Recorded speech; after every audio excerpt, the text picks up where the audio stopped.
السلام علیکم ورحمۃ اللہ تعالی وبرکاتہ۔ نحمده ونصلي ونسلم على رسوله الكريم اما بعد فاعوذ بالله من الشیطان الرجیم بسم اللہ الرحمن الرحیم ان اللہ وملائکته یصلون علی النبی یا ایہا الذین آمنوا صلوا علیہ وسلموا تسلیما اللہم صل علی سیدنا ومولانا محمد معدن الجود والکرم وآلہ الکرام وابنہ الکریم وبارک وسلم صلاۃ و سلاما علیک یا رسول اللہ صلی اللہ تعالی علیہ وسلم۔ عزیزان ملت اسلامیہ، اس سے پہلے والے درس میں حجۃ الوداع کا واقعہ بیان کیا گیا، یعنی حضور پاک صلی اللہ علیہ وسلم نے جو آخری حج کیا اور اس میں کیسے حضور پاک صلی اللہ علیہ وسلم نے ارکان ادا کیے، حضور نے کیسے طواف کیا، وقوف عرفہ، مزدلفہ وغیرہ میں جو حضور پاک صلی اللہ علیہ وسلم ٹھہرے، یہ ساری چیزیں اس سے پہلے والے درس میں بیان کی۔ اور حج سے فارغ ہونے کے بعد حضور پاک صلی اللہ علیہ وسلم نے اپنے منہ مبارک کو اتروایا اور پھر صحابہ کرام میں اس کو تقسیم کروایا۔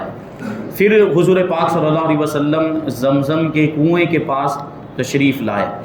پھر جب یہ سب مکمل ہو گیا تو حضور پاک صلی اللہ علیہ وسلم مدینہ منورہ کے لیے روانہ ہوئے۔ فرماتے ہیں راستے میں مقام غدیر خم جو کہ ایک تالاب ہے، یہاں حضور پاک صلی اللہ علیہ وسلم نے تمام ہمراہیوں کو جمع کیا، یعنی اپنے سارے ہم سفر ساتھیوں کو جمع کیا اور ایک مختصر خطبہ ارشاد فرمایا، جس کا ترجمہ یہ ہے کہ حمد و ثنا کے بعد اے لوگو، میں بھی ایک آدمی ہوں، ممکن ہے کہ خدا کا فرشتہ یعنی ملک الموت جلد آ جائے اور مجھے اس کا پیغام قبول کرنا پڑے۔ میں تمہارے درمیان دو بھاری چیزیں چھوڑتا ہوں، ایک خدا کی کتاب جس میں ہدایت اور روشنی ہے یعنی قرآن مجید، اور دوسری چیز میرے اہل بیت، میرے گھر والے، میرے خاندان والے۔ میں اپنے اہل بیت کے بارے میں تمہیں خدا کی یاد دلاتا ہوں، یعنی ان کے حقوق کو ادا کرتے رہنا، ان کی تعظیم اور تکریم کرتے رہنا۔ اس خطبے میں آپ نے یہ بھی ارشاد فرمایا کہ من کنت مولاہ فعلی مولاہ اللہم والی من والاہ وعادی من عاداہ، کہ جس کا میں مولا ہوں علی بھی اس کے مولا ہیں، اور خداوند جو علی سے محبت رکھے اس سے تو بھی محبت رکھ، اور جو علی سے عداوت یعنی دشمنی رکھے اس سے تو بھی عداوت رکھ۔ غدیر خم یہ جو تالاب کا نام تھا۔ اب یہاں پہ غور کرنے کی بات یہ ہے کہ حضور پاک صلی اللہ علیہ وسلم حج سے فارغ ہونے کے بعد مدینہ منورہ کے لیے واپس روانہ ہو رہے تھے، راستے میں یہ جگہ آتی ہیں اور حضور پاک صلی اللہ علیہ وسلم کے ساتھ اتنی بڑی تعداد نہیں تھی۔ اس سے پہلے جو بیان کیا گیا کہ حج کے موقع پر سب جمع ہو گئے تھے، جتنے بھی مسلمان تھے تقریباً 1,24,000 صحابہ کرام جمع تھے، لیکن راستے میں جب واپس ہو رہے تھے تو اتنے سارے مسلمان نہیں تھے۔ غدیر خم کے خطبے میں حضرت علی رضی اللہ تعالیٰ عنہ کے فضائل و مناقب بیان کرنے کی کیا ضرورت تھی؟ اس کی کوئی تصریح کہیں حدیثوں میں نہیں ملتی۔ ہاں البتہ بخاری کی ایک روایت سے پتہ چلتا ہے کہ حضرت علی رضی اللہ تعالیٰ عنہ نے اپنے اختیار سے کوئی ایسا کام کر ڈالا تھا جس کو ان کے یمن سے آنے والے ہمراہیوں نے یعنی ساتھیوں نے پسند نہیں کیا تھا۔ حضرت علی نے اپنی طرف سے کوئی ایسا کام کیا تھا جو یمنی مسلمانوں کو پسند نہیں آیا تھا، تو اس وجہ سے چیمی گوئیاں ہو رہی تھی حضرت علی کے بارے میں۔ وہ جو یمنی مسلمان تھے وہ باتیں کر رہے تھے، یہاں تک کہ ان میں سے ایک نے بارگاہ رسالت میں اس کی شکایت بھی کر دی کہ علی نے ایسا ایسا کیا، جس کا حضور پاک صلی اللہ علیہ وسلم نے یہ جواب دیا کہ علی کو اس سے زیادہ کا حق تھا۔ ممکن ہے اسی قسم کے شبہات اور شکوک کو مسلمان یمنیوں کے دلوں سے دور کرنے کے لیے اس موقع پر حضور پاک صلی اللہ علیہ وسلم نے حضرت علی اور اہل بیت رضی اللہ تعالیٰ عنہم کے فضائل بھی بیان کر دیے ہوں۔ بعض شیعہ صاحبان اس موقع پر انہوں نے لکھا ہے کہ غدیر خم کا خطبہ یہ حضرت علی رضی اللہ تعالیٰ عنہ کی خلافت بلا فصل کا اعلان تھا، یعنی حضرت علی رضی اللہ تعالیٰ عنہ حضور پاک صلی اللہ علیہ وسلم کے پہلے خلیفہ ہے۔ اس حدیث سے ثابت ہوتا ہے، اس خطبے سے ثابت ہوتا ہے کہ حضرت علی رضی اللہ تعالیٰ عنہ یہ حضور کے خلیفہ بلا فصل ہیں، یعنی درمیان میں کوئی فاصلہ نہیں ہے۔ یہ شیعہ لوگ اس سے ثابت کرنے کی کوشش کرتے ہیں، مگر اہل فہم پر روشن ہے کہ یہ محض ایک تک بندی کے سوا کچھ نہیں، کیونکہ اگر واقعی حضرت علی کے لیے خلافت بلا فصل کا اعلان کرنا تھا تو عرفات یا مینا کے خطبوں میں یہ اعلان زیادہ مناسب تھا، کیونکہ عرفات کے اندر زیادہ تعداد میں لوگ موجود تھے، 1,24,000،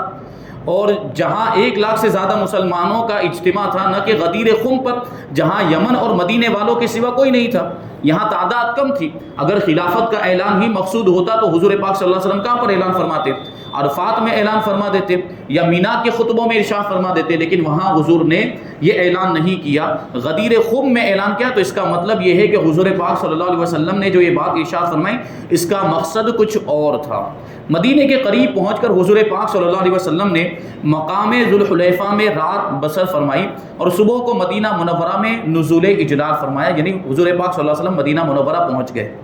اب یہاں سے ہجرت کے 11ویں سال کے واقعات بیان کرتے ہیں. خاص طور پر حضور پاک صلی اللہ علیہ وسلم کی وفات کا ذکر ہوگا، کیونکہ اسی سال حضور پاک صلی اللہ علیہ وسلم ظاہری طور پر دنیا سے تشریف لے گئے. سب سے پہلے جیش اسامہ، یہ حضرت زید ابن حارثہ رضی اللہ تعالیٰ عنہ کے بیٹے تھے. حضرت زید ابن حارثہ رضی اللہ تعالیٰ عنہ جن کو حضور پاک صلی اللہ علیہ وسلم نے متبنہ بنایا تھا، یعنی منہ بولا بیٹا، لے پالک، تو انہی کے بیٹے حضرت اسامہ رضی اللہ تعالیٰ عنہ. تو یہ جو جیش اسامہ تھا، یعنی یہ لشکر تھا، اس کو حضور پاک صلی اللہ علیہ وسلم نے روانہ کیا تھا اور 11ویں ہجری میں اس کو روانہ کیا تھا. اس کی تفصیل بیان کرتے ہیں کہ اس لشکر کا دوسرا نام سریہ اسامہ بھی ہے. یہ سب سے آخری فوج ہے جس کے روانہ کرنے کا رسول پاک صلی اللہ علیہ وسلم نے حکم دیا. 26 صفر 11 ہجری دوشنبہ کے دن، یعنی پیر کے دن، حضور اقدس صلی اللہ علیہ وسلم نے رومیوں سے جنگ کی تیاری کا حکم دیا.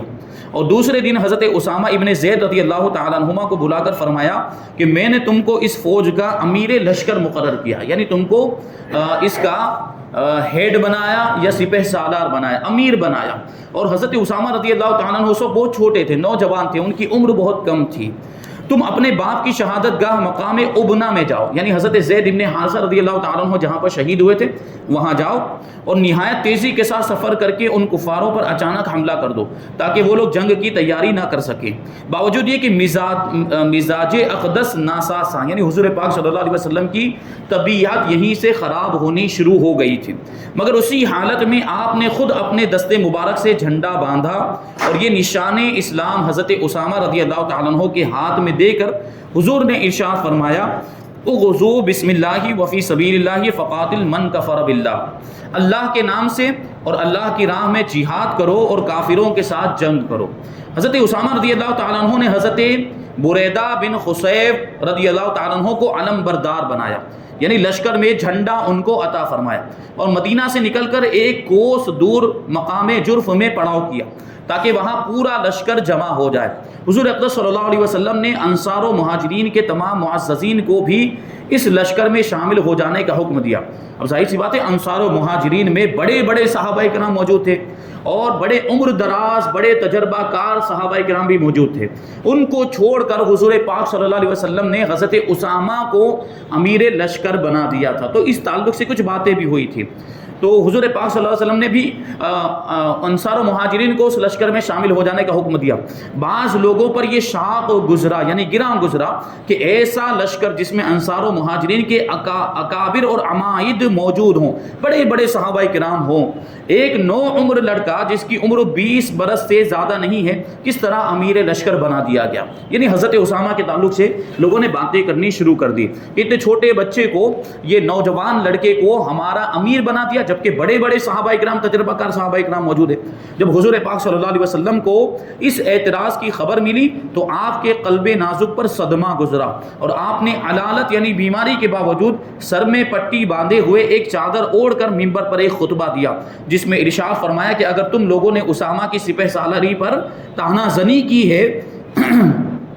تو تم لوگوں نے اس سے قبل اس کے باپ کے سپہ سالار ہونے پر بھی طعنہ زنی کی تھی. حالانکہ خدا کی قسم اس کا باپ یعنی زید ابن حارثہ سپہ سالار ہونے کے لائق تھا اور اس کے بعد اس کا بیٹا یعنی اسامہ بن زید بھی سپہ سالار ہونے کے قابل ہے، اور یہ میرے نزدیک میرے محبوب ترین صحابہ کرام میں سے ہے جیسا کہ اس کا باپ میرے محبوب ترین اصحاب میں سے تھا. لہٰذا اسامہ رضی اللہ تعالیٰ عنہ کے بارے میں تم لوگ میری نیک وصیت کو قبول کرو کہ وہ تمہارے بہترین لوگوں میں سے ہے. حضور پاک صلی اللہ علیہ وسلم یہ خطبہ دے کر مکان میں تشریف لے گئے اور آپ کی بیماری کچھ اور بھی بڑھ گئی، یعنی آپ کی بیماری میں اضافہ ہو گیا. حضرت اسامہ رضی اللہ تعالیٰ عنہ حکم نبوی کی تعمیل کرتے ہوئے مقام جرف میں پہنچ گئے تھے اور وہاں لشکر اسلام کا اجتماع ہوتا رہا، یعنی لوگ آتے رہے اور لشکر میں شامل ہوتے رہے، یہاں تک کہ ایک عظیم لشکر تیار ہو گیا. 10 ربیع الاول 11 ہجری کو جہاد میں جانے والے خواص حضور پاک صلی اللہ علیہ وسلم سے رخصت ہونے کے لیے آئے، یعنی حضور سے ملاقات کرنے کے لیے آئے اور رخصت ہو کر مقام جرف میں پہنچ گئے۔ اس کے دوسرے دن حضور پاک صلی اللہ علیہ وسلم کی علالت نے، یعنی حضور کی بیماری نے اور زیادہ شدت اختیار کر لی۔ حضرت اسامہ رضی اللہ تعالیٰ عنہ بھی آپ کی مزاج پرسی اور رخصت ہونے کے لیے خدمت اقدس میں حاضر ہوئے۔ آپ نے حضرت اسامہ رضی اللہ تعالیٰ عنہ کو دیکھا مگر ضعف اور کمزوری کی وجہ سے کچھ بول نہ سکے، بار بار دستے مبارک کو آسمان کی طرف اٹھاتے تھے اور ان کے بدن پر اپنا مقدس ہاتھ پھراتے تھے۔ حضرت اسامہ رضی اللہ تعالیٰ عنہ کا بیان ہے کہ اس سے میں نے یہ سمجھا کہ حضور میرے لیے دعا فرما رہے ہیں۔ اس کے بعد حضرت اسامہ رضی اللہ تعالیٰ عنہ رخصت ہو کر اپنی فوج میں تشریف لے گئے اور 12 ربیع الاول 11 ہجری کو کوچ کرنے کا اعلان بھی فرما دیا۔ اب سوار ہونے کے لیے تیاری کر رہے تھے کہ ان کی والدہ حضرت ام ایمن رضی اللہ تعالیٰ عنہ کا فرستادہ آدمی، یعنی بھیجا ہوا آدمی پہنچا کہ حضور صلی اللہ علیہ وسلم نزع کی حالت میں ہی، یعنی آخری وقت چل رہا ہے۔ یہ ہوش ربا خبر سن کر حضرت اسامہ، حضرت عمر اور حضرت ابو عبیدہ وغیرہ رضی اللہ تعالیٰ عنہم فوراً ہی مدینہ آئے تو یہ دیکھا کہ حضور پاک صلی اللہ علیہ وسلم سکرات کے عالم میں ہیں، اور اسی دن دوپہر کو یا سے پہر کے وقت حضور پاک صلی اللہ علیہ وسلم کا وصال بھی ہو گیا۔ انا للہ و انا الیہ راجعون۔ یہ خبر سن کر حضرت اسامہ رضی اللہ تعالیٰ عنہ کا لشکر مدینہ واپس چلا آیا، مگر جب حضرت ابوبکر صدیق رضی اللہ تعالیٰ عنہ مسند خلافت پہ رونق افروز ہوئے تو آپ نے بعض لوگوں کی مخالفت کے باوجود ربیع الاخر کی آخری تاریخوں میں اس لشکر کو پھر سے روانہ فرمایا، اور حضرت اسامہ رضی اللہ تعالیٰ عنہ مقام ابنا میں تشریف لے گئے، اور وہاں بہت ہی خونریز جنگ کے بعد لشکر اسلام فتح یاب ہوا، اور آپ نے اپنے باپ کے قاتل اور دوسرے کفار کو قتل کیا اور بے شمار مال غنیمت لے کر 40 دن کے بعد مدینہ منورہ واپس تشریف لائے۔ اب یہاں پہ حضور پاک صلی اللہ علیہ وسلم کی وفات کی تفصیل بیان کی جاتی ہے کہ حضور پاک صلی اللہ علیہ وسلم کا وصال کیسے ہوا، اور اس سے پہلے کے کچھ واقعات جب آخری وقت چل رہا تھا تو کیا معاملات پیش آئے تھے۔ حضور رحمت عالم صلی اللہ علیہ وسلم کا اس عالم میں تشریف لانا صرف اس لیے تھا کہ آپ خدا کے آخری اور قطعی پیغام یعنی دین اسلام کے احکام اس کے بندوں تک پہنچا دیں اور خدا کی حجت کو تمام فرما دیں۔ اس کام کو آپ نے کیوں کر انجام دیا اور اس میں آپ کو کتنی کامیابی حاصل ہوئی، اس کا اجمالی جواب یہ ہے کہ جب سے یہ دنیا عالم وجود میں آئی، ہزاروں انبیاء اور رسولان اعظام علیہم الصلوۃ والسلام اس عظیم الشان کام کو انجام دینے کے لیے اس عالم میں یعنی اس دنیا میں تشریف لائے، مگر تمام انبیاء مرسلین کے تبلیغی کارناموں کو اگر جمع کیا جائے تو وہ حضور پاک صلی اللہ علیہ وسلم کے تبلیغی شاہکاروں کے مقابلے میں ایسے ہی نظر آئیں گے جیسے آفتاب عالم تاب کے مقابلے میں ایک چراغ، یعنی سورج کے مقابلے میں ایک چراغ، یا ایک سمندر کے مقابلے میں ایک قطرہ۔ آپ کی تبلیغ نے عالم اسلام میں ایسا انقلاب پیدا کر دیا کہ کائنات ہستی کی ہر پستی کو معراج کمال کی سر بلندی عطا فرما کر ذلت کی زمین کو عزت کا آسمان بنا دیا، اور دین حنیف کے اس مقدس اور نورانی محل کو جس کی تعمیر کے لیے حضرت آدم علیہ السلام سے لے کر حضرت عیسیٰ علیہ السلام تک تمام انبیاء و رسل معمار بنا کر بھیجے جاتے رہے، آپ نے خاتم النبیین کی شان سے اس قصر ہدایت کو اس طرح مکمل فرما دیا کہ اللہ تبارک و تعالیٰ نے اس پر الیوم اکملت لکم دینکم کی مہر لگا دی۔ جب دین اسلام مکمل ہو چکا اور دنیا میں آپ کے تشریف لانے کا مقصد پورا ہو چکا، یعنی اللہ کا پیغام لوگوں تک پہنچ گیا، تو اللہ تعالیٰ کے وعدہ محکم انک میت و انہم میتون، یعنی آپ کو بھی موت آنے والی ہے اور وہ لوگ بھی مرنے والے ہیں، کیونکہ اللہ تبارک و تعالیٰ نے کیا ارشاد فرمایا، کل نفس ذائقۃ الموت، کہ ہر نفس کو موت کا مزہ چکھنا ہے۔ حضور پاک صلی اللہ علیہ وسلم اگرچہ نور ہیں، اللہ تبارک و تعالیٰ نے اپنے نور سے حضور کو پیدا کیا، لیکن دنیا میں انسانی شکل میں آپ تشریف لائے تھے، تو انسانی تقاضے، بشری تقاضے کے مطابق حضور پاک صلی اللہ علیہ وسلم پر بھی موت کا طاری ہونا ضروری تھا۔ یہی قانون قدرت اور یہی نظام قدرت ہے، اس لیے حضور پاک صلی اللہ علیہ وسلم بھی ظاہری طور پر دنیا سے تشریف لے گئے۔ حضور صلی اللہ علیہ وسلم کو بہت پہلے سے اپنی وفات کا علم ہو گیا تھا، اور آپ نے مختلف مواقع پر لوگوں کو اس کی خبر بھی دے دی تھی۔ چنانچہ حجۃ الوداع کے موقع پر آپ نے لوگوں کو یہ فرما کر رخصت فرمایا تھا کہ شاید اس کے بعد میں تمہارے ساتھ حج نہ کر سکوں گا۔ یہ اشارہ تھا کہ یہ آخری حج ہے، اس کے بعد میں ظاہری طور پر دنیا میں نہیں رہوں گا۔ اسی طرح غدیر خم کے خطبے میں اسی انداز سے کچھ اسی قسم کے الفاظ آپ کی زبان اقدس سے ادا ہوئے تھے، اگرچہ ان دونوں خطبے میں لفظ لعل یعنی شاید فرما کر ذرا پردہ ڈالتے ہوئے اپنی وفات کی خبر دی تھی، یعنی یقینی طور پر حضور پاک صلی اللہ علیہ وسلم نے لوگوں کو خبر نہیں دی تھی۔ حضور کو تو یقینی طور پر معلوم تھا کہ میری وفات کب ہونے والی ہے، لیکن صحابہ کرام میں بے چینی نہ پیدا ہو جائے، بے قراری نہ پیدا ہو جائے، اس لیے شاید کا لفظ حضور پاک صلی اللہ علیہ وسلم نے استعمال فرمایا۔ مگر حجۃ الوداع سے واپس لوٹ کر آپ نے جو خطبات ارشاد فرمائے اس میں لعل یعنی شاید کا لفظ آپ نے نہیں فرمایا، بلکہ صاف صاف اور یقین کے ساتھ اپنی وفات کی خبر سے لوگوں کو آگاہ فرما دیا۔ چنانچہ بخاری شریف میں حضرت عقبہ ابن عامر رضی اللہ تعالی عنہ سے روایت ہے کہ ایک دن حضور پاک صلی اللہ علیہ وسلم گھر سے باہر تشریف لے گئے اور شہدائے احد کی قبروں پر اس طرح نماز پڑھی جیسے میت پر نماز پڑھی جاتی ہے، پھر پلٹ کر منبر پر رونق افروز ہوئے اور ارشاد فرمایا کہ میں تمہارا پیش رو یعنی تم سے پہلے وفات پانے والا اور تمہارا گواہ ہوں، اور میں خدا کی قسم اپنے حوض کو اس وقت یہاں سے دیکھ رہا ہوں، یعنی حوض کوثر کو۔ تو حضور پاک صلی اللہ علیہ وسلم نے ایک لفظ اس حدیث پاک میں اپنے لیے استعمال کیا، وہ ہے انی فرط لکم، میں تمہارا پیش رو ہوں کا مطلب کیا ہوتا ہے، میں تم سے آگے جانے والا ہوں، میں تم سے پہلے جانے والا ہوں، یعنی حضور پاک صلی اللہ علیہ وسلم کی وفات ان قریب ہونے والی ہے۔ اب میں تم لوگوں سے پہلے ہی وفات پا کر جا رہا ہوں تاکہ وہاں جا کر تم لوگوں کے لیے حوض کوثر وغیرہ کا انتظام کروں۔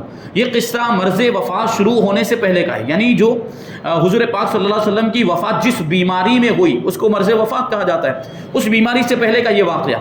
لیکن اس قصے کو بیان فرمانے کے وقت آپ کو اس کا یقینی علم حاصل ہو چکا تھا کہ میں کب اور کس وقت دنیا سے جانے والا ہوں، اور مرض وفات شروع ہونے کے بعد تو اپنی صاحبزادی حضرت بی بی فاطمہ رضی اللہ تعالی عنہا کو صاف صاف لفظوں میں بغیر شاید کا لفظ فرمائے ہوئے اپنی وفات کی خبر دے دی۔ چنانچہ بخاری شریف کی روایت ہے کہ اپنے مرض وفات میں آپ نے حضرت فاطمہ رضی اللہ تعالی عنہا کو بلایا اور چپکے چپکے یعنی سرگوشی کرتے ہوئے، جیسے ہم کان میں کسی سے کوئی بات کرتے ہیں، آہستہ ان سے کچھ فرمایا، یعنی حضرت فاطمہ سے حضور نے سرگوشی کرتے ہوئے کچھ فرمایا تو وہ رو پڑی، پھر بلایا اور پھر سرگوشی فرماتے ہوئے کچھ ارشاد فرمایا تو وہ ہنس پڑی۔ جب ازواج مطہرات نے یعنی حضور پاک صلی اللہ علیہ وسلم کی مقدس بیویوں نے، اور ایک روایت میں حضرت عائشہ کا نام آیا ہے، انہوں نے اس کے بارے میں حضرت بی بی فاطمہ رضی اللہ تعالی عنہا سے دریافت کیا تو انہوں نے کہا کہ حضور پاک صلی اللہ علیہ وسلم نے آہستہ آہستہ مجھ سے یہ فرمایا کہ میں اسی بیماری میں وفات پا جاؤں گا، تو میں رو پڑی۔ پھر چپکے چپکے مجھ سے یہ ارشاد فرمایا کہ میرے بعد میرے گھر والوں میں سب سے پہلے تم وفات پا کر میرے پیچھے آؤ گی، تو میں ہنس پڑی۔ بہرحال حضور پاک صلی اللہ علیہ وسلم کو اپنی وفات سے پہلے اپنی وفات کا علم حاصل ہو چکا تھا، کیوں نہ ہو کہ جب دوسرے لوگوں کی وفات کے اوقات سے حضور پاک صلی اللہ علیہ وسلم کو اللہ تعالیٰ نے آگاہ فرما دیا تھا، تو اگر خداوند علام الغیوب کے بتا دینے سے حضور پاک صلی اللہ علیہ وسلم کو اپنی وفات کے وقت کا قبل از وقت یعنی وقت سے پہلے علم ہو گیا تو اس میں کون سا استبعاد ہے، یعنی یہ کون سی ناممکن بات ہے۔ حضور پاک صلی اللہ علیہ وسلم کو علم غیب دیا تھا اللہ تبارک و تعالیٰ نے، حضور پاک صلی اللہ علیہ وسلم آئندہ ہونے والے واقعات کی بھی خبر دے دیا کرتے تھے، تو حضور پاک صلی اللہ علیہ وسلم کو اپنی وفات کی خبر کیوں نہیں ہو سکتی؟ اللہ تعالیٰ نے تو آپ کو علم ما کانا وما یکون عطا فرمایا، جو کچھ ہو چکا اور جو کچھ ہونے والا ہے سب حضور پاک صلی اللہ علیہ وسلم جانتے ہیں، یعنی جو کچھ ہو چکا جو کچھ ہو رہا ہے اور جو کچھ ہونے والا ہے سب کا علم اللہ تبارک و تعالیٰ نے آپ کو عطا فرما کر آپ کو دنیا سے اٹھایا۔ چنانچہ اس مضمون کو یہ ایک کتاب دوسری ہے اس کا حوالہ دیتے ہیں، وہاں پر انہوں نے بیان کیا ہے مصنف علیہ الرحمٰن ہے۔ اب یہاں پہ حضور پاک صلی اللہ علیہ وسلم کی بیماری کی ابتدا کیسے ہوئی تھی اور اس وقت کون سے واقعات اور پھر وفات کا اثر یہ حضور پاک صلی اللہ علیہ وسلم پر ظاہر ہونے لگا تھا، پھر حضور کی وفات کے بعد آپ کی تجہیز و تکفین کیسے ہوئی، غسل کس نے دیا، کفن کس نے پہنایا، قبر میں کس نے اتارا، نماز جنازہ کس نے پڑھائی، قبر انور کس نے تیار کی اور قبر انور کیسی تھی، یہ سب واقعات انشاءاللہ تبارک و تعالیٰ آئندہ شامل کیے جائیں گے۔ اللہ تبارک و تعالیٰ کی بارگاہ میں دعا ہے کہ جو کچھ بھی بیان ہوا اس پر ہم سب کو عمل کرنے کی توفیق عطا فرمائے، حضور پاک صلی اللہ علیہ وسلم کی سچی پکی محبت ہم سب کے دلوں میں پیدا فرمائے اور اس درس میں پابندی کے ساتھ ہم سب کو شریک ہونے کی توفیق عطا فرمائے اور اس کے فائدے کو عام سے عام فرمائے۔ وما علینا الا البلاغ۔